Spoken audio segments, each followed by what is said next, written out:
ಎಲ್ಲರಿಗೂ ನಮಸ್ಕಾರ. ನಾನು ಈ ವೇಟ್ ರಿಡಕ್ಷನ್ ಅಥವಾ ತೂಕದ ಮ್ಯಾನೇಜ್ಮೆಂಟ್ ಹೆಂಗ್ ಮಾಡ್ಕೋಬೇಕು ಅಂತ ಒಂದು ವಿಡಿಯೋ ಮಾಡಿದ್ದೆ. ಅದನ್ನ ಬಹಳಷ್ಟು ಜನರು ನೋಡಿರಿ ಮತ್ತು ಲೈಕ್ ಮಾಡಿರಿ, ಬಹಳ ಜನ ಕಮೆಂಟ್ ಮಾಡ್ಲಿಕ್ಕತ್ತೀರಿ. ಬಹಳ ಜನ ಯಾವ ರೀತಿ ಆಗಿ ನೀವು ನಿಮ್ಮ ಒಪಿನಿಯನ್ ಕಮೆಂಟ್ ಅಲ್ಲಿ ಹಾಕಿರಿ ಅಂದ್ರೆ, ನನ್ನ ವೇಟ್ ಇಷ್ಟು, ನನ್ನ ಏಜ್ ಇಷ್ಟು, ನನ್ನ ಹೈಟ್ ಇಷ್ಟು, ನಾನು ಎಷ್ಟು ತೂಕ ಕಡಿಮೆ ಮಾಡ್ಬೇಕು ಅಂತ ಹೇಳಿ ನೀವು ಕೇಳಲಿಕ್ಕತ್ತೀರಿ. ತಪ್ಪೇನಿಲ್ಲ, because it is your opinion. ನೀವು ಕಮೆಂಟ್ ಅಲ್ಲಿ ಹಾಕಿದ್ದಕ್ಕೆ ಬಹಳ ಸಂತೋಷ. ಆದ್ರೆ ಇದು ನೋಡ್ಲಿಕ್ಕೆ ಬಹಳಷ್ಟು ಜನರಿಗೆ ವೇಟ್ ಕಡಿಮೆ ಮಾಡ್ಬೇಕು ಅನ್ನೋದ್ರ ಕಡೆ ಗಮನ ಐತಿ ಅನ್ನಂಗಾಯ್ತು. ನಾನು ಅದನ್ನ ಹಿಂದಿನ ವಿಡಿಯೋದೊಳಗೆ ಡಿಟೇಲ್ ಆಗಿ ಹೇಳೇನಿ. ಬರೀ ವೇಟ್ ಕಡಿಮೆ ಮಾಡ್ಕೋಬೇಕು ಅಂತ ತಲೆ ಒಳಗೆ ಇಟ್ಕೊಳಿಕ್ ಹೋಗ್ಬೇಡಿ. ಯಾಕೆ ವೇಟ್ ಕಡಿಮೆ ಮಾಡ್ಕೋಬೇಕು ಅನ್ನೋದಕ್ಕೆ ಫಸ್ಟ್ ಸ್ಯಾಟಿಸ್ಫ್ಯಾಕ್ಟರಿ ಆನ್ಸರ್ ನಿಮ್ಮಲ್ಲಿ ಇರಬೇಕು. ಅದನ್ನ ಫಸ್ಟ್ ಕುತ್ಕೊಂಡು ರೂಲ್ ಔಟ್ ಮಾಡ್ರಿ ಅಂತ ಹೇಳಿದ್ದೇನೆ. ಇವತ್ತಿನ ವಿಡಿಯೋದೊಳಗೆ ನಾವು ಈ ವೇಟ್ ಆಕ್ಚುಲಿ ಅನ್ನೋದು ಅಥವಾ ಒಬೆಸಿಟಿ ಅನ್ನೋದು ಹೆಂಗಿರ್ತದಂದ್ರ, ಇದನ್ನ ನಾವ್ ಯಾವಾಗ ಆಕ್ಚುಲಿ ಒಬೆಸಿಟಿ ಅಂತೀವಿ ಅಂದ್ರೆ, ಒಂದು BMI ಸ್ಟಡಿ ಅಂತ ಮಾಡ್ತೇವೆ ನಾವು. BMI ಸ್ಟಡಿ ಅಂದ್ರೆ ಬಾಡಿ ಮಾಸ್ ಇಂಡೆಕ್ಸ್ ಅನ್ನ ಕ್ಯಾಲ್ಕುಲೇಟ್ ಮಾಡಿದಾಗ, if it is more than 25, 25ಕ್ಕಿಂತ ಹೆಚ್ಚಿಗೆ ಇತ್ತು ಅಂತಂದ್ರೆ ಅವರು ಒಬೇಸ್ ಕ್ಯಾಟಗರಿ ಒಳಗೆ ಬರ್ತಾರೆ. ಅದು 30ಕ್ಕಿಂತ ಹೆಚ್ಚಿಗೆ ಇತ್ತು ಅಂದ್ರೆ ಬಹಳ ಓವರ್ ಒಬೇಸ್ ಕ್ಯಾಟಗರಿ ಒಳಗೆ ಬರ್ತಾರೆ. ಅಲ್ಲಿ ನಾವು ವೇಟ್ ಅನ್ನ ಕಡಿಮೆ ಮಾಡ್ಲೇಬೇಕಾಗ್ತದೆ. ಓಕೆ, ಅದ್ರ ಜೊತೆಗೆ ನಾವು BCA ಅಂತ ಹೇಳ್ತೀವಿ, ಅಂದ್ರೆ ಬಾಡಿ ಕಂಪೋಸಿಷನ್ ಅನಾಲಿಸಿಸ್ ಅಂತಾನು ಕೂಡ ಮಾಡ್ತೀವಿ. ಅದನ್ನ ಪ್ರಕೃತಿಯನ್ನ ಸರಿಯಾಗಿ ಸ್ಟಡಿ ಮಾಡುವಂಥದ್ದು ಅದ್ರೊಳಗೆ ಬರ್ತದೆ. ಸೊ ಈ ಒಬೆಸಿಟಿ ಬರ್ಲಿಕ್ಕೆ ಏನೇನ್ ಕಾರಣ ಅಂತ ಸ್ವಲ್ಪ ನೋಡೋಣಂತೆ. ಯಾವ್ಯಾವ ರೀತಿ ಕಾರಣಗಳಿಗೆ ಒಬೆಸಿಟಿ ಬರ್ತದ ಅಂತ ಹೇಳಿ. ಬಹಳ ಜನರಿ ಪಾಪ, ಐ ಫೀಲ್ ವೆರಿ ಹ್ಯಾಪಿ, ಬಹಳ ಜನರ ಕಮೆಂಟ್ ಮಾಡಿರಿ. ಎಷ್ಟೋ ಜನ ನಾನು ಪಂಚಕರ್ಮ ತಗೊಂಡ್ರು ಕೂಡ ನಮ್ಗೆ ಯಾವುದೇ ರೀತಿ ವೇಟ್ ರೆಡ್ಯೂಸ್ ಆಗಿಲ್ಲ, ಅಥವಾ ನಾವ್ ಏನೋ ಡಯಟ್ ಮಾಡಿದ್ರು ವೇಟ್ ಕಡಿಮೆ ಆಗಿಲ್ಲ. ಯಾವುದೇ ಟ್ರೀಟ್ಮೆಂಟ್ ತಗೊಂಡಾಗ 1-2 ದಿವಸ ಅಷ್ಟು ನಮ್ಗೆ ಲೈಟ್ ಅನಿಸ್ತದ, ಅದಾದ್ಮೇಲೆ ಮತ್ತು ಅದೇ ಹಣೆ ಬರನ ಬರ್ತದ. ಹಿಂಗಾಗಿ ವಿ ಆರ್ ನಾಟ್ ಹ್ಯಾಪಿ. ನಾವ್ ಹೆಂಗ್ ಕರೆಕ್ಟ್ ಆಗಿ ನಮ್ ಬಾಡಿ ಮೇಂಟೈನ್ ಮಾಡ್ಕೋಬೇಕು, ಆ ಫಿಟ್ನೆಸ್ ಹೆಂಗ್ ಮೇಂಟೈನ್ ಮಾಡ್ಕೋಬೇಕು ಅಂತ ಕೇಳಿರಿ, ತಪ್ಪಿಲ್ಲ. ನಾನು ಎಲ್ಲರಿಗೂ ಅಪ್ಲೈ ಆಗುವಂಗ ಹೇಳ್ತೀನಿ, ಕೇಳಿ. ಫಸ್ಟ್, ಈ ಒಬೆಸಿಟಿ ಎದಕ್ ಬರ್ತದ ಅಂತಂದ್ರೆ, ಇದಕ್ಕೆ 2 ಕಾರಣ ಅದಾವ್ರಿ. ಒಂದು ಪ್ರೈಮರಿ ಒಬೆಸಿಟಿ ಅಂತ ಹೇಳ್ತೇವಿ, ಇನ್ನೊಂದು ಸೆಕೆಂಡರಿ ಒಬೆಸಿಟಿ ಅಂತ ಹೇಳ್ತೇವಿ. ಪ್ರೈಮರಿ ಒಬೆಸಿಟಿ ಒಳಗೆ ಏನೇನ್ ರೀಸನ್ಸ್ ಅಂದ್ರೆ, ಬಹಳ ಊಟ ಮಾಡೋದ್ರಿಂದ, ಸುಮ್ನೆ ತಿಂತಿರ್ತೇವೆ. ಅದು ಎದಕ್ ತಿಂತಿರ್ತೀವಿ ಅಂತ ನಮ್ಗ ಗೊತ್ತಿರಂಗಿಲ್ಲ. ನಾವೆಲ್ಲರೂ ಮಾಡ್ತೀವಿ ಅದ್ರೊಳಗೆ. ನಾನು ಯಾವತ್ತು ಯಾವ ವಿಡಿಯೋದೊಳಗು ನೀವು ಮಾಡ್ತೀರಿ ಅಂತ ಹೇಳೋದಿಲ್ಲ, ಇನ್ಕ್ಲೂಡಿಂಗ್ ಮೀ. ನಾವೆಲ್ಲ ಈ ಕೆಲಸ ಮಾಡ್ತಿರ್ತೀವಿ. ಒಗ್ಗರಣೆ ಹಾಕ್ತಿರ್ತೀವಿ, 1-4 ಕಾಳು ಶೇಂಗಾ ಅಲ್ಲಿ ಹಾಕಿದ್ವಿ ಅಂದ್ರೆ 1-4 ಕಾಳು ಬಾಯಾಗ ತಿಂತಿರ್ತೀವಿ. ಕೊಬ್ಬರಿ ಹೆರಿತಿರ್ತೀವಿ, ಸ್ವಲ್ಪ ಅಲ್ಲಿ ಹಾಕಿದ್ವಿ ಅಂದ್ರೆ ಒಂಚೂರು ಬಾಯಾಗ ಹಾಕೋತೀವಿ. ಕಾಫಿನೋ ಟೀನೋ ಮಾಡ್ತಿರ್ತೀವಿ, 1 ಟೀ ಸ್ಪೂನ್ ಸಕ್ಕರೆ ಅಲ್ಲಿ ಹಾಕಿದ್ವಿ ಅಂದ್ರೆ ಬಾಯಾಗ ಒಂಚೂರು ಹಾಕೊಂತೀವಿ. ಬಾಯಿ ಒಂದ್ ನಮೂನಿ ಚೀವ್ ಮಾಡ್ತಾನೆ ಇರ್ತೀವಿ. ಕೆಲವು ಜನರಿಗೆ ಅದು ರೂಢಿ ಇರ್ತದ. ಸೊ ಇದೊಂಥರ ಎಕ್ಸಸ್ ಇಂಟೇಕ್ ಆಗ್ತದ್ರಿ. ಆಮೇಲೆ ಏನಿದ್ರು ತಿನ್ನೋದು, ಯಾವ ಸಮಯ ಸಂದರ್ಭ ನೋಡ್ಲಾರ್ದಂಗ ಹಾಕ್ತಾನೇ ಇರ್ತೇವೆ. ಅದೊಂಥರ ಸಣ್ಣ ಗಿರಣಿಗೆ ಕಾಳು ಹಾಕದಂಗ ಹಾಕ್ತಾನೇ ಇರ್ತೇವೆ. ಇದು ಒಂದ್ ರೀಸನ್. Second, sedentary life. ತಿನ್ನೋದು ಯಾವುದೇ ರೀತಿ ಎಕ್ಸಸ್, ತಿನ್ನೋದು ತಪ್ಪಲ್ಲ, ತಿಂದದ್ದು ಕರಗಬೇಕು ಯಾವಾಗ್ಲೂ. ಅದು ಇಲ್ಲ ನಮ್ಮಲ್ಲಿ. ತಿನ್ನೋದು, ಅದನ್ನ ಇಟ್ಕೊಂಡು ರೆಸ್ಟ್ ತಗೊಳ್ಳೋದು, ಮಲ್ಕೊಳ್ಳೋದು, ಡೇ ಸ್ಲೀಪ್, ಮಧ್ಯಾಹ್ನ ನಿದ್ದೆ ಮಾಡೋದು. ನಮ್ಮಲ್ಲಿ ಆಯುರ್ವೇದದಲ್ಲಿ ನಾವು ಹೇಳ್ತೀವಿ ದಿವಾ ಸ್ವಪ್ನಂ ವರ್ಜಂ ಅಂತ ಹೇಳ್ತೀವಿ. ಓನ್ಲಿ ಗ್ರೀಷ್ಮ ಋತು ಅಥವಾ ಸಮರ್, ವೆರಿ ಹಾಟ್ ಸಮರ್ ಇತ್ತು ಅಂತಂದ್ರೆ ಅಂತ ಟೈಮ್ ಒಳಗೆ ಮಾತ್ರ ಮಧ್ಯಾಹ್ನ ನಿದ್ದೆ ಮಾಡ್ಲಿಕ್ಕೆ ಒಂದು ಪರ್ಮಿಷನ್ ಕೊಟ್ಟಾರ. ಬಾಕಿ ಯಾವ ಸೀಸನ್ ಒಳಗೂ ನೀವು ಮಧ್ಯಾಹ್ನ ನಿದ್ದೆ ಮಾಡಬಾರ್ದು. ಮಧ್ಯಾಹ್ನ ನಿದ್ದೆ ಮಾಡೋದ್ರಿಂದ ನಿಮ್ಮ ಮೆಟಬಾಲಿಕ್ ಫಂಕ್ಷನ್ ಪ್ರಾಬ್ಲಮ್ ಆಗ್ತದ, ಫ್ಯಾಟ್ ಡೆಪೋಸಿಷನ್ ಆಗ್ಲಿಕ್ಕೆ ಹೆಲ್ಪ್ ಆಗ್ತದೆ, ಜೋರಾಗ್ತದೆ. ಫ್ಯಾಟ್ ಡೆಪಾಸಿಷನ್ ಬಹಳ ಹೆಚ್ಚಿಗೆ ಆಗ್ಲಿಕ್ಕೆ ಶುರು ಆಗ್ತದೆ. ಆಮೇಲೆ ಲ್ಯಾಕ್ ಆಫ್ ಎಕ್ಸಸೈಸಸ್. ಒಂದು ನಿದ್ದೆ ಮಾಡೋದು, ಸೆಡೆಂಟರಿ ಲೈಫ್ ಮಾಡೋದು, ಆಮೇಲೆ ಲ್ಯಾಕ್ ಆಫ್ ಎಕ್ಸಸೈಸಸ್, ಆಮೇಲೆ ಪುವರ್ ಸ್ಲೀಪ್. ನಿದ್ದೆನೆ ಮಾಡೋದು. ಈ ಮಧ್ಯಾಹ್ನ ನಿದ್ದೆ ಮಾಡಿದ್ರೆ ರಾತ್ರಿ ನಿದ್ದೆ ಬರೋದೇ ಇಲ್ಲ. ಅದು ಕ್ವೈಟ್ ಕಾಮನ್, ಎಲ್ಲರಿಗೂ ಆಗುವಂಥದ್ದು. ಮಧ್ಯಾಹ್ನ ಹುಯ್ಯನ್ ನಿದ್ದೆ ಮಾಡ್ಬಿಡೋದು, ರಾತ್ರಿ ಎಲ್ಲ ಎದ್ದು ಕುಂತ್ಕೊಂಡ್ಬಿಡೋದು. ರಾತ್ರಿ ನಿದ್ದೆ ಮಾಡ್ಲಿಲ್ಲ ಅಂದ್ರೆ ಏನೇನ್ ಸಮಸ್ಯೆ ಆಗ್ತದ ಅನ್ನೋದು ನಾವ್ ಒಂದ್ ವಿಡಿಯೋ ಒಳಗೆ ಹೇಳೇನಿ. ರಾತ್ರಿ ನಿದ್ದೆ ಎಷ್ಟು ಇಂಪಾರ್ಟೆಂಟ್ ಅನ್ನೋದನ್ನ ಬಹಳ ಒತ್ತಿ ನಾನು ಈ ಒಂದು ಥಂಬ್ನೇಲ್ ಏನ್ ಬರ್ತದಲ್ಲ, ಇದನ್ನ ನೋಡ್ರಿ, ಇದನ್ನ ಕ್ಲಿಕ್ ಮಾಡಿ ನೋಡ್ರಿ, ಅಂದ್ರೆ ನಿಮಗ್ ರಾತ್ರಿ ನಿದ್ದೆಯ ಮಹತ್ವ ಗೊತ್ತಾಗ್ತದೆ. ಇವೆಲ್ಲ ಮಾಡೋದ್ರಿಂದ ಏನಾಗ್ತದೆ, ಬಾಡಿ ಒಳಗಡೆ some times stress hormones release ಆಗ್ತಾವ. ಬಹಳ ಸ್ಟ್ರೆಸ್ ಹಾರ್ಮೋನ್ಸ್ ರಿಲೀಸ್ ಆಗ್ತಾವು. ಸ್ಟ್ರೆಸ್ ಹಾರ್ಮೋನ್ಸ್ ರಿಲೀಸ್ ಆದಾಗ ಮನುಷ್ಯನಿಗೆ ಸ್ಟ್ರೆಸ್ ಆಯ್ತು ಅಂತ ಅನ್ಕೊಡ್ರಿ, ಏನೂ ತಿಳಿಯಂಗಿಲ್ಲ. ತಲೆ ಬ್ಯಾರೆ ಯಾವ್ದು ಕ್ರಿಯೇಟಿವ್ ವರ್ಕ್ ಮಾಡಂಗಿಲ್ಲ. ಅದೊಂದ್ ನಮೂನಿ ನಮ್ದೇನ ಲಿಂಬಿಕ್ ಸಿಸ್ಟಮ್ ಆಕ್ಟಿವ್ ಆಗ್ಬಿಟ್ಟಿರ್ತದ. ಅವಾಗ ಕಂಪ್ಲೀಟ್ಲಿ ನಾವ್ ಹೆಂಗಿರ್ತೀವಿ ಅಂದ್ರೆ, ಯಾವ ವಿಷಯದೊಳಗೆ ಖುಷಿ ಸಿಗ್ಬೇಕಲ್ಲ ಅದನ್ನ ಹುಡುಕ್ತಾ ಇರ್ತೀವಿ. ಅವ ನಮ್ಗೆ ಬೇರೆ ಏನೂ ಸಿಗಂಗಿಲ್ಲ, ತಿನ್ನೋದ್ರೊಳಗನ ನಮಗೆ ಸ್ಯಾಟಿಸ್ಫ್ಯಾಕ್ಷನ್ ಸಿಗ್ತಿರ್ತದೆ. ಬಹಳ ಟೆನ್ಷನ್ ಆಯ್ತು, ಬಹಳ ಸ್ಟ್ರೆಸ್ ಆಯ್ತು ಅಂತಂದ್ರೆ ಬಹಳ ಜನ ಮಾಡೋದು ಏನಂದ್ರೆ ಒಂದ್ ಕಪ್ ಕಾಫಿ ಕುಡ್ಬಿಡೋಣ ಈಗ, ಇಲ್ಲ ಒಂದ್ 4 ಕಾಳು ಅವಲಕ್ಕಿ ತಿನ್ಬಿಡೋಣ, ಇಲ್ಲ ಹೋಗ್ತಿವಿ ಕಪಾಟ್ನಾಗ ಒಂದಿಷ್ಟು ಚುರುಮುರಿ ಮಾಡಿಟ್ಟ ತಿಂತೀವಿ, ಅಥವಾ ಒಬ್ಬೊಬ್ರಂತೂ ಒಂದ್ 2-3 ಸರಿ ಊಟ ಮಾಡ್ತಾರೆ, ಎಕ್ಸ್ಟ್ರಾನ ಊಟ ಮಾಡ್ತಾರೆ. Because mind doesn't work in a creative way. ಅವಾಗ ಅದು ಬರೀ ತಿನ್ಬೇಕು ಅನ್ಸ, ಆ ತಿಂದಾಗ ಒಂದ್ ಸ್ಯಾಟಿಸ್ಫ್ಯಾಕ್ಷನ್ ಸಿಗ್ತದೆ. ಆ ತಿನ್ನುವಂತವು ಎಂತಾವ್ ಇರ್ತಾವು ಅಂದ್ರೆ, ಸ್ಟ್ರೆಸ್ ಆದ ನಾವು ತಿನ್ನುವಂತವು ಐಟಮ್ಸ್ ಇರ್ತಾವ ಅಂದ್ರೆ ಜಂಕ್ ಫುಡ್ಸ್. ಜಂಕ್ಸ್ ತಿಂತೀವಿ ಬಾಳ, ಸಮೋಸ, ಚಿಪ್ಸು, ಅಥವಾ ಬಜಿ, ಮಿರ್ಚಿ ಇಂಥವೆಲ್ಲ ತಿಂತೀವಿ. ಅದರಿಂದ ನಮ್ಗೆ ಏನ್ ಹೋಗ್ತದೆ ಬಾಡಿ ಒಳಗೆ, ಟ್ರಾನ್ಸ್ ಫ್ಯಾಟ್ ಹೋಗ್ತದೆ. ಫ್ಯಾಟ್ ಒಳಗ ಗುಡ್ ಫ್ಯಾಟ್ ಒಂದಿದ್ರೆ ಬ್ಯಾಡ್ ಫ್ಯಾಟ್ ಒಂದಿರ್ತದ.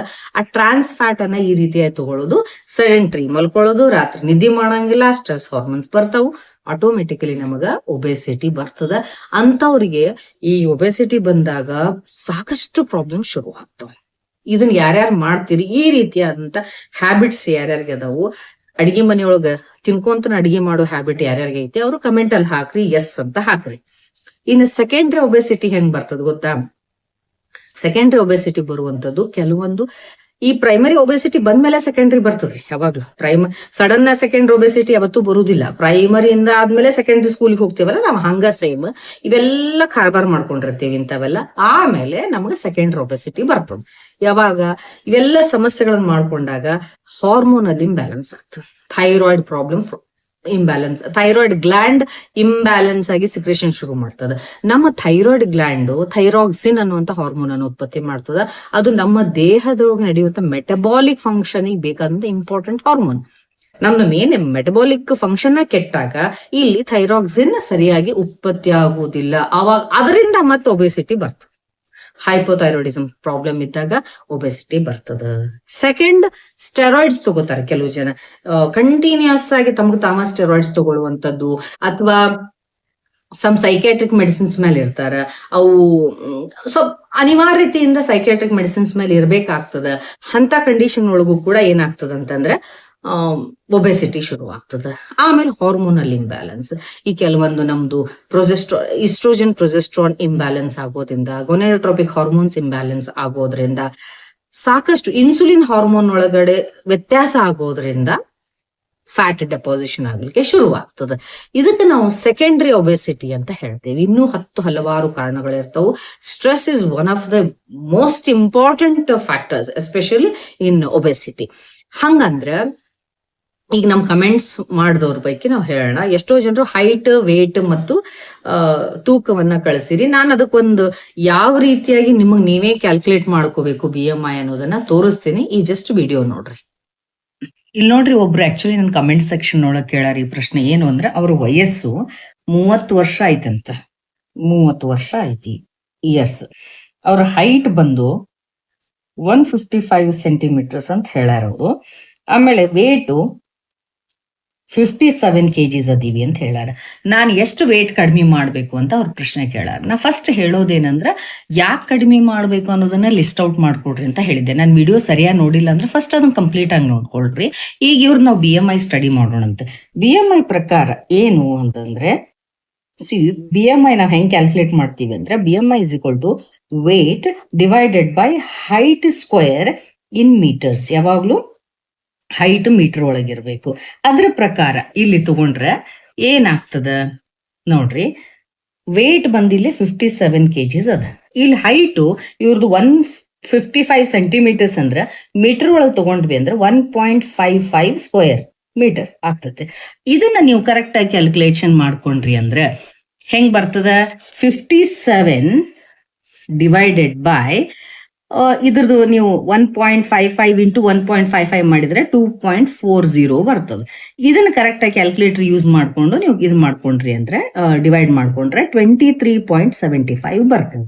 ಈಗ ನಾನೇನ್ ಹೇಳಿದ್ದೆ, ಮೋರ್ ದೆನ್ BMI ಒಂದ್ ವೇಳೆ ನಿಮ್ದು ಮೋರ್ ದೆನ್ 25 ಇದ್ರೆ ಮಾತ್ರ ನೀವು ಒಬೇಸ್ ಕ್ಯಾಟಗರಿ ಒಳಗೆ ಬರ್ತೀರಿ. ಅವಾಗ ನೀವು ವೇಟ್ ರೆಡ್ಯೂಸ್ ಮಾಡೋದ್ರ ಕಡೆ ಗಮನ ಕೊಡಬೇಕು ಅಂತ ಹೇಳಿ. ಬಟ್ ಇವ್ರದ್ದು 23.75 ಬರ್ತದೆ. ಇವ್ರು ವೇಟ್ ಕಡಿಮೆ ಮಾಡೋ ಅವಶ್ಯಕತೆ ಇಲ್ಲ. ಬಟ್ ಸ್ಟಿಲ್ ಕೇಳ್ತಾರಂದ್ರೆ ಏನಾದರೂ ಹೆಲ್ತ್ ಡಿಮ್ಯಾಂಡ್ ಮಾಡ್ತಿರ್ಬೋದು. ಉದಾಹರಣೆಗೆ ಫ್ಯಾಟಿ ಲಿವರ್ ಇರ್ಬೋದು, ಅಥವಾ ಬೇರೆ ಏನಾದರೂ VLDL ಅಂತ ಹೇಳ್ತೀವಿ, ಅಥವಾ ಬ್ಯಾಡ್ ಕೊಲೆಸ್ಟ್ರಾಲ್ ಹೆಚ್ಚಿಗೆ ಆಗಿರಬಹುದು.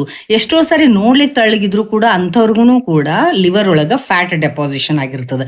ಅಂಥ ಟೈಮ್ ಒಳಗಡೆ ನಾವು ವೇಟ್ ಕಡೆ ಅಲ್ಲ, ಫ್ಯಾಟ್ ಮೆಟಬಾಲಿಸಮ್ ಮಾಡಿಕೊಂಡು ಫಿಟ್ನೆಸ್ ಕಡೆ ಗಮನ ಕೊಡಬೇಕಾಗ್ತದೆ. ಅಂಥವ್ರಿಗೂ ಕೂಡ ಡಿಟಾಕ್ಸಿಫಿಕೇಶನ್ ಟ್ರೀಟ್ಮೆಂಟ್ಸ್ ಬೇಕಾಗ್ತವು. ಅಂಥವ್ರು ಕೂಡ ಇದು ಹೆಸರಿಗೆ ವೇಟ್ ರೆಡ್ಯೂಸ್ ಮಾಡೋದು, ಬಟ್ ಆಕ್ಚುಲಿ ಒಳಗಡೆ ಇರುವಂತ ಅನ್ವಾಂಟೆಡ್ ಫ್ಯಾಟ್ ಅನ್ನ ಕಡಿಮೆ ಮಾಡ್ಕೋಬೇಕಾಗ್ತದೆ. ಹಂಗೇನಾದ್ರು ಸಿಚುವೇಶನ್ಸ್ ಡಿಮ್ಯಾಂಡ್ ಮಾಡಿದ್ರೆ ಮಾತ್ರ ನೀವು ಡಾಕ್ಟರ್ಸ್ ಅನ್ನ ಕನ್ಸಲ್ಟ್ ಮಾಡಿ ಅದ್ರ ತಕ್ಕಂತೆ ನಿಮ್ಗಿರೋ ಮೆಡಿಕಲ್ ಪ್ರಾಬ್ಲಮ್ಸಿಗೆ ತಕ್ಕಂತೆ ಅವ್ರು ಹೇಳ್ತಾರೆ. ಅವಾಗ ನೀವು ಸೇಫ್ ಆಗಿ ಸ್ಲೋ ಆಗಿ ವೇಟ್ ರೆಡ್ಯೂಸ್ ಮಾಡಬೇಕು. ಅದು ಬಿಟ್ಟು ನಿಮ್ಗೆ ಯಾವುದೂ ಹೆಲ್ತ್ ಇಶ್ಯೂಸ್ ಇಲ್ಲ ಅಂದ್ರೆ ನಿಮ್ದು 23.75 ಐತೆ BMI, ನಥಿಂಗ್ ಟು ವರಿ. ಮತ್ತು ಈ ಫಿಗರ್ ಅನ್ನ ನೋಡಿದ್ರೆ ನಿಮ್ದು ನೀವು ಹೆವಿ ವೇಟ್ ಒಬೇಸ್ ಅಂತೂ ಅನ್ಸಂಗಿಲ್ಲ. So don't worry about it. ಇದನ್ನೇ ನಾನು ನನ್ನ ವಿಡಿಯೋದೊಳಗೆ ಹೇಳಿದ್ದೆ, ಎಲ್ಲರೂ ವೇಟ್ ರೆಡ್ಯೂಸ್ ಮಾಡಬೇಕು ಅನ್ನುವಂಥ ಒಂದು ಇದಕ್ಕೆ ಹೋಗ್ಬೇಡ್ರಿ. ಫಸ್ಟ್ ನೀವು ಕೂತ್ಕೊಂಡು ವಿಚಾರ ಮಾಡ್ರಿ, ನಾ ಯಾಕೆ ರೆಡ್ಯೂಸ್ ಮಾಡಬೇಕು, ಏನು ಪ್ರಾಬ್ಲಮ್ ಐತಿ ಮತ್ತು ನನ್ನ BMI ಹೆಂಗೈತಿ. ಆಮೇಲೆ ಕನ್ಸಲ್ಟ್ ಮಾಡ್ರಿ. ಸೇಫ್ ಆಗಿ ಸ್ಲೋ ಆಗಿ ನಾವ್ ಇದನ್ನ ವೇಟ್ ರೆಡ್ಯೂಸ್ ಮಾಡಿ ಕೊಡ್ಬೋದು. ಈಗ ನೋಡಿದ್ರಲ್ಲ, ಈ ರೀತಿಯಾಗಿ ನಾವು BMI ಅನ್ನ ಕ್ಯಾಲ್ಕುಲೇಟ್ ಮಾಡ್ಕೊಂಡಾಗ ಈ BMI ನಮ್ದು 25ಕ್ಕಿಂತ ಹೆಚ್ಚಿಗೆ ಇತ್ತು ಅಂತಂದ್ರ ನಾವು ಒಂದು ಒಬೇಸ್ ಕ್ಯಾಟಗರಿ ಅಥವಾ ದಪ್ಪಗಿರುವಂತ ಕ್ಯಾಟಗರಿ ಒಳಗ ಬರ್ತೀವಿ. ಬಟ್ ಆದ್ರೂ ನನ್ನ ಪ್ರಕಾರ ಒಂದು 25-30 ತನಾನು ನಡೀತದ್ರಿ. ತೀರಾ ಅಕ್ಯುರೇಟ್ ಹೋಗ್ಬೇಡ್ರಿ. ಅಗ್ದಿ ಇತ್ತಿತ್ಲ ಬಹಳ ಜನರಿಗೆ ಏನು ಅಂದ್ರೆ ಅಕ್ಯುರೇಸಿ ಬಗ್ಗೆ ಹೋಗ್ತಾರೆ, ಪರ್ಫೆಕ್ಷನ್ ಎಲ್ಲ running behind perfection. It is not good actually. So adjustment, compromise ಇರ್ಲಿ, ಸ್ವಲ್ಪ ಫ್ಲೆಕ್ಸಿಬಲ್ ಆಗಿರಿ. ಈವನ್ ನಿಮ್ BMI 26, 27, 28 ಇದ್ರು ಕೂಡ ಹೆದರೋ ಅವಶ್ಯಕತೆ ಇಲ್ಲ. ಫಾಲೋಯಿಂಗ್ ನಿಮ್ದು ಮಸಲ್ ಸ್ಟಿಫ್ನೆಸ್ ಅಂದ್ರೆ ಮಸಲ್ಸ್ ಹೆಲ್ತ್ ಚೆನ್ನಾಗಿದ್ದು, ನಿಮ್ದೆಲ್ಲ ಹೈಡ್ರೇಷನ್ ಆಫ್ ದ ಬಾಡಿ ಸರಿಯಾಗಿದ್ದು, ಡಯಾಬಿಟಿಕ್ ಇಲ್ಲ, BP ಇಲ್ಲ ಅಂದ್ರೆ ಈವನ್ 26, 27 BMI ಇದ್ರು ಏನು ತೊಂದರೆ ಇಲ್ಲ. ಆದ್ರೆ ಅದನ್ನೂ ಕ್ರಾಸ್ ಮಾಡ್ತು ಅಂತಂದ್ರೆ ನೀವು ಕೆಲವೊಂದು ವಿಷಯಗಳ ಮೇಲೆ ಫೋಕಸ್ ಮಾಡ್ಲೇಬೇಕಾಗ್ತದೆ, ವೇಟ್ ಕಡಿಮೆ ಮಾಡ್ಕೊಳ್ಳೇಬೇಕಾಗ್ತದೆ. ಬಟ್ ನಾ ಇನ್ನೊಂದು ಹೇಳ್ತೀನಿ, ಅಂಡರ್ ಪ್ರಾಪರ್ ಗೈಡೆನ್ಸೇ ನೀವು ವೇಟ್ ರೆಡ್ಯೂಸ್ ಮಾಡಬೇಕು. Wait reduction is not a joke. ಅಥವಾ ವೇಟ್ ರಿಡಕ್ಷನ್ ಅನ್ನೋದು ಒಂದು ಸಡನ್ ಆಗಿ ಫಿಕ್ಸ್ ಮಾಡುವಂತ ಸಮಸ್ಯೆ ಅಲ್ಲ, ಅಥವಾ ಶಾರ್ಟ್ ಕಟ್ ದಾರಿ ಇದಕ್ಕಿಲ್ಲ. ಇವತ್ತು ನಮ್ಮಲ್ಲಿ ಒಬ್ರು ಪೇಷಂಟ್ ಇವತ್ತು ಬೆಳಿಗ್ಗೆನೆ ಬಂದಿದ್ರು. ಅವರು ಮಿಲಿಟರಿ ಒಳಗೆ ನನಗೆ ಸೆಲೆಕ್ಷನ್ ಹೊಂಟೇನಿ, ನಾನು 1 ತಿಂಗಳದೊಳಗೆ 8 kg ಕಡಿಮೆ ಮಾಡಬೇಕು, ನಿಮ್ಮಲ್ಲಿ ಒಳ್ಳೆ ರೀತಿ ರಿಸಲ್ಟ್ ಕೊಡ್ತೀರಿ, ಅದಕ್ಕೆ ನಾವು ಬಂದೀವಿ ಮಾಡ್ರಿ ಅಂತ ಹೇಳಿದ್ರು. ನಾನು ಸ್ಪಷ್ಟವಾಗಿ ಹೇಳಿದೆ, ನೀವು ಅಲ್ಲಿ ಫಿಟ್ನೆಸ್ ಬಹಳ ಇಂಪಾರ್ಟೆಂಟ್. 1 ತಿಂಗಳಿಗೆ 8-10 kg ಕಡಿಮೆ ಮಾಡ್ಕೊಂಡ್ರೆ ನಿಮ್ಮ ಫಿಟ್ನೆಸ್ ಮೇಲೆ ಹೊಡೆತ ಬೀಳ್ತದೆ. ದಯವಿಟ್ಟು ಈ ಕೆಲಸ ಮಾಡ್ಲಿಕ್ಕೆ ಹೋಗ್ಬೇಡ್ರಿ ಅಂತ ನಾನು ಸ್ಪಷ್ಟವಾಗಿ ಅದನ್ನ ನಿರಾಕರಿಸಿ ಕಳಿಸೀನಿ. ಅದ್ರ ಅರ್ಥ ಏನು ಅಂದ್ರೆ, ವೇಟ್ ರಿಡಕ್ಷನ್ ಅನ್ನೋದು ಒಂದು ಬ್ಯೂಟಿಫುಲ್ ಆರ್ಟ್.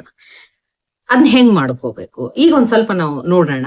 ಪ್ರೈಮರಿ ಒಬೆಸಿಟಿ ಇತ್ತು ಅಂತ ಅನ್ಕೊಳ್ರಿ. ಫಸ್ಟ್ ಅಂದ್ರೆ ನಾ ಹೇಳಿದ್ನಲ್ಲ, ನಿಮ್ಗೆ ಯಾವುದೇ ರೀತಿ ಹೆಲ್ತ್ ಇಶ್ಯೂಸ್ ಅಂತಾವು ಇರ್ಲಾರ್ದೆ, ಅಂದ್ರೆ ಹಾರ್ಮೋನಲ್ ಇಂಬ್ಯಾಲೆನ್ಸ್ ಇರ್ಲಾರ್ದೆ, ಅಥವಾ ಇವು ಯಾವ ಸ್ಟೆರಾಯ್ಡ್ಸ್ ಏನು ತಗೊಳ್ಳಾರ್ದೇನೆ ನೀವು ಸೆಡೆಂಟ್ರಿ ಲೈಫ್ ಅಥವಾ ಹೆಚ್ಚೆಚ್ಚಿಗೆ ತಿನ್ನೋದ್ರಿಂದ ಮಾಡ್ಕೊಂಡಿರುವಂತ ಒಬೆಸಿಟಿ ಇತ್ತು ಅಂದ್ರೆ ಏನ್ ಮಾಡ್ಬೇಕು. ಫಸ್ಟ್ ನೀವು ವಿಚಾರ ಮಾಡ್ಕೊಳ್ರಿ. ನಮ್ಮ ಆಯುರ್ವೇದದೊಳಗೆ ನಾವು ಬಹಳ ಕ್ಲಿಯರ್ ಆಗಿ ಹೇಳ್ತೀವಿ, ಆಹಾರ ನಿದ್ರಾ ಬ್ರಹ್ಮಚರ್ಯೋ ತ್ರಯೋ ಉಪಸ್ತಂಭಾಹ ಜೀವನಸ್ಯ ಅಂತೆ. ಆಹಾರಕ್ಕೆ ಬಹಳ ಬಹಳ ಮಹತ್ವ ಕೊಟ್ಟಿದ್ದು. ನಿದ್ರಾ, ಸ್ಲೀಪ್, ದೆನ್ ಬ್ರಹ್ಮಚರ್ಯ. ಬ್ರಹ್ಮಚರ್ಯ ಅಂದ್ರ ಆಯುರ್ವೇದದ ಪ್ರಕಾರ ಸನ್ಯಾಸತ್ವ ಅಲ್ಲ.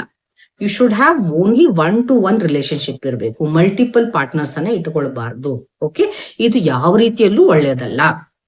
ಇವು ಮೂರುಗಳನ್ನ, ಆಹಾರ ನಿದ್ರಾ ಬ್ರಹ್ಮಚರ್ಯ, ಇವುಗಳನ್ನ ತ್ರಯ ಉಪಸ್ತಂಭ ಅಂತ ಹೇಳ್ತೀವಿ. ಅಂದ್ರೆ 3 pillars ಆಫ್ ದ ಜೀವನಸ್ಥೆ, ಜೀವನದ ಉಪಸ್ತಂಭಗಳು ಅಂತ ಹೇಳಾರ. ಅದ್ರ ಫಸ್ಟ್ ನೋಡೋಣ. ಈಗ ಆಹಾರ ಹಿಂಗ್ಯಾಕ್ ಆಗ್ತದ, ಆಹಾರ ಅಂದ್ರೆ ಹೆಂಗ್ ತಗೋಬೇಕು ಅದನ್ನ, ಇದು ಬಹಳ ಒಂದು ಇಂಪಾರ್ಟೆಂಟ್. ಇದನ್ನ ನೀವು ಆಹಾರ ಸೇವನೆ ಮಾಡ್ಕೋಬೇಕಾದ್ರೂ ಕೂಡ ಎಲ್ಲರೂ ಒಂದ ಫಾರ್ಮುಲಾ ವರ್ಕೌಟ್ ಆಗೋದಿಲ್ಲ. ನಿಮ್ಮ ಪ್ರಕೃತಿಯನ್ನ ನೋಡ್ಕೋಬೇಕು. ಒಬ್ಬರಿಗೆ ಅಗ್ನಿ ಯಾವ ರೀತಿಯಾಗಿರ್ತದೆ, ಒಬ್ಬರಿಗೆ ವಿಷಮಾಗ್ನಿ ಇರ್ತದೆ, ಒಬ್ಬರಿಗೆ ತೀಕ್ಷ್ಣಾಗ್ನಿ ಇರ್ತದೆ, ಒಬ್ಬರಿಗೆ ಮಂದಾಗ್ನಿ ಇರ್ತದೆ. ಅವರು ತಮ್ಮ ತಮ್ಮ ದೇಹಕ್ಕೆ ಪ್ರಕೃತಿಗೆ ಅನುಸಾರವಾಗಿ ಆಹಾರ ಸೇವನೆಯನ್ನ ಮಾಡ್ಬೇಕು. ಓಕೆ, ಆದ್ರೆ ನಾ ಈಗ ಹೇಳಿದ್ನಲ್ಲ, ಏನು ಓವರ್ ಈಟಿಂಗ್, ಸುಮ್ನೆ TV ನೋಡ್ಕೊಂತ ಚಿಪ್ಸ್ ತಿನ್ನೋದು, ಏನೋ ನೋಡ್ಕೊಂಡು ಇದನ್ನ ಕಡ್ಲಿಕಾಳು ಬೀಜ ತಿನ್ನೋದು, ಅಡಿಗೆ ಮಾಡ್ಕೊಂಡು ಸಕ್ಕರೆ ಬಾಯ ಹಾಕೊಳ್ಳೋದು, ಈ ಹ್ಯಾಬಿಟ್ಸ್ ಅನ್ನ ದಯವಿಟ್ಟು ಸ್ಟಾಪ್ ಮಾಡ್ಕೊಡ್ರಿ. You should have a discipline in eating. ಯಾವಾಗ ಏನ್ ತಿನ್ಬೇಕು ಹೆಂಗ ಅದ್ರ ಬಗ್ಗೆ ಒಂದು ನಾಲೆಜ್ ಇರಬೇಕು. ಇದು ಬಹಳ ಬಹಳ ಮುಖ್ಯ. ಮತ್ತೆ ಆಹಾರದ ಬಗ್ಗೆ ನಮ್ಮಲ್ಲಿ ಆಯುರ್ವೇದದಲ್ಲಿ ಉಪನಿಷತ್ತುಗಳಲ್ಲಿ ಬಹಳ ನೀಟಾಗಿ ಹೇಳಾರ ನೋಡ್ರಿ. ಅದ್ರ ಬಗ್ಗೆ ಆಹಾರದ ಬಗ್ಗೆ ತೈತರಿಯ ಉಪನಿಷತ್ತು ಬಹಳ ಕ್ಲೀನ್ ಆಗಿ ಹೇಳ್ತದೆ. ಏನಂದ್ರೆ ಔಷಧಿಭ್ಯೋ ಅನ್ನಂ ಅನ್ನಾತ್ ಪುರುಷ ಅನ್ನಾತ್ ಭೂತಾನಿ ಜಾಯಂತಿ ಜಾತಾನಿ ಅನ್ನೇನ ವರ್ಧಂತಿ ಅನ್ನಂ ಭೂತಾನಾಂ ಶ್ರೇಷ್ಠಂ ಅನ್ನಂ ಬ್ರಹ್ಮೇತಿ ವಿಜಾನಾತ್ ಅನ್ನಂ ನ ನಿಂದ್ಯಾತ್. ಇದ್ರ ಅರ್ಥ ಏನು? ಔಷಧಿಭ್ಯೋ ಅನ್ನಂ ಅಂದ್ರೆ ಎಲ್ಲ ಪ್ಲಾಂಟ್ಸ್, ಔಷಧಿಗಳು ಅಂತಂದ್ರೆ ಎಲ್ಲ ಸಸ್ಯಗಳಿಂದ ಅನ್ನ ಉತ್ಪತ್ತಿ ಆಗ್ತದೆ, ಅಥವಾ ಆನಿಮಲ್ ಪ್ರಾಡಕ್ಟ್ಸ್ ಇಂದ ಅನ್ನ ಉತ್ಪತ್ತಿ ಆಗ್ತದೆ. ಅನ್ನಾತ್ ಪುರುಷ, ಅದನ್ನ ಚರಕಾಚಾರ್ಯರು ಬಹಳ ಕ್ಲಿಯರ್ ಆಗಿ ಹೇಳ್ತಾರೆ. ಏನಂದ್ರೆ ದೇಹೋ ಆಹಾರ ಸಂಭವ ಅಂತೇಳಿ, ಈ ದೇಹ ಉತ್ಪತ್ತಿ ಆಗೋದೇ ಆಹಾರದಿಂದ. ಅನ್ನ ಭೂತಾನಿ ಜಾಯಂತಿ, ಇದೇ ಅನ್ನದಿಂದ ಎಲ್ಲಾ ಭೂತಗಳು ಅಂದ್ರೆ ದೆವ್ವ ಭೂತ ಅಲ್ಲ, ಪ್ರತಿಯೊಂದು ಸಕಲ ಕ್ರಿಮಿಕೀಟಗಳನ್ನು ಹಿಡ್ಕೊಂಡು ದೊಡ್ಡ ಜೀವಿಗಳು ಎಲ್ಲಾ ಭೂತಗಳು ಕೂಡ ಇದರಿಂದನೇ ಹುಟ್ಕೊಳ್ತವೆ.